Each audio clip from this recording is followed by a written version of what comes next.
Dear students, welcome to kids measures. आज की इस वीडियो में एक्सप्लेन करने जा रहा हूँ रिग्रेशन टेस्टिंग और इसको मैं with real life examples explain करूंगा। तो गाइस फटाफट से वीडियो को लाइक कर दें, चैनल को सब्सक्राइब करें अगर अब तक आपने नहीं किया, और अगर कर भी दिए तो और डिवाइसेस से सब्सक्राइब करवा सकते हो, शेयर कर सकते हो।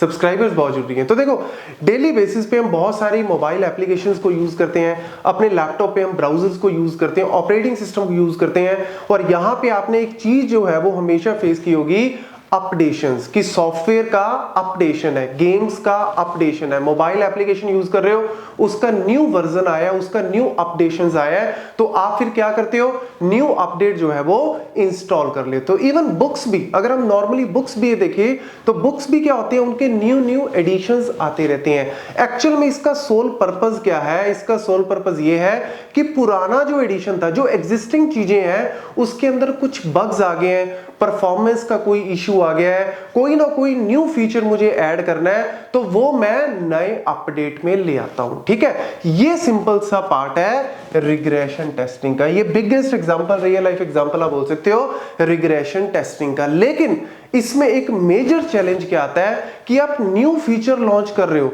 आप पुराने एग्जिस्टिंग सिस्टम में कोई बग था उसको रिमूव करके एक नया सिस्टम लेके आ रहे हो, उसमें कुछ मॉडिफिकेशन कर रहे हो, लेकिन इस मॉडिफिकेशन से ऑलरेडी एग्जिस्टिंग जो आपकी ऐप है, जो सॉफ्टवेयर है, उसकी फंक्शनैलिटी के ऊपर फर्क नहीं पड़ना चाहिए। ये है एक्चुअल में regression testing. Is a type of software testing that verifies that changes made to the system such as bug fixing, new features do not impact previously working functionality। ये हम चाहते हैं कि रिग्रेशन टेस्टिंग ऐसा करे, लेकिन ऐसा नहीं कि हमेशा होता है। मैं आपको विद रियल लाइफ एग्जांपल कुछ बताता हूं। जैसे 2018 की बात है, माइक्रोसॉफ्ट ने विंडोज 2010 में न्यू फीचर्स ऐड किए, उसका एक नया अपडेट निकाला, लेकिन उसकी वजह से हुआ क्या, बहुत सारे यूजर्स ने रिपोर्ट किया कि उनका डेटा लॉस हो गया, कईयों के ऑडियो चलने बंद हो गए, मतलब ऑडियो जो ड्राइवर थे वो चलने बंद हो गए। इवन एप्पल के साथ भी ऐसा हो चुका है। एप्पल ने अपने मोबाइल यूजर्स के लिए न्यू जो है वो अपडेट लेके आए थे 2018-19 में,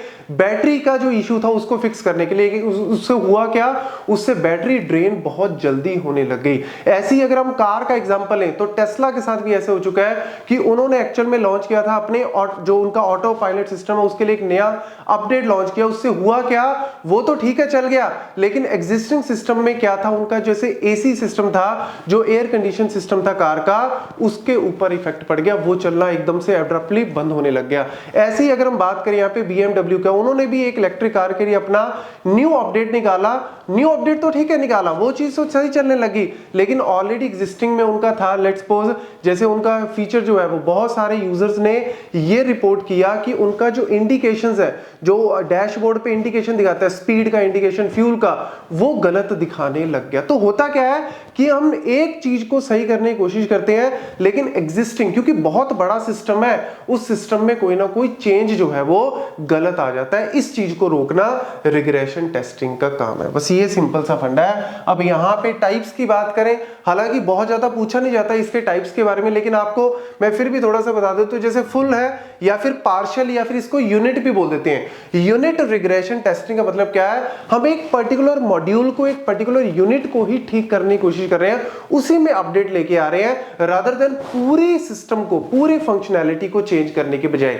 लेकिन फुल रिग्रेशन में हम लोग क्या कर रहे हैं, testing the entire application from start to finish after changes have been made. मतलब पूरी फंक्शनैलिटी को कहीं ना कहीं हम दोबारा से टेस्ट करेंगे क्योंकि हमने मॉडिफिकेशन की है। लेकिन पार्शियल में या यूनिट में हम क्या कर रहे हैं, जिस मॉड्यूल में, जिस पर्टिकुलर मॉड्यूल में हमने चेंजेस किया, हम उसी को ही टेस्ट करेंगे, पूरी फंक्शनैलिटी को टेस्ट नहीं करते। लेकिन इसके बाद होता क्या है, कई बार आपने सुना होगा कि मारुति ने अपनी बहुत सारी कार्स को वापस बुलाया, जो कार मार्केट में आ चुकी थी, बिक चुकी थी, लेकिन साल बाद, 2 साल बाद उनको दोबारा बुलाया, उनके ब्रेक सिस्टम में कुछ प्रॉब्लम थी या उनके किसी और सिस्टम में, उसको दोबारा से चेंज करके यूजर्स को फिर दिया। तो ये कहीं ना कहीं जो है वो रिग्रेशन टेस्टिंग का पार्ट है। So this is all about the regression testing. Thank you.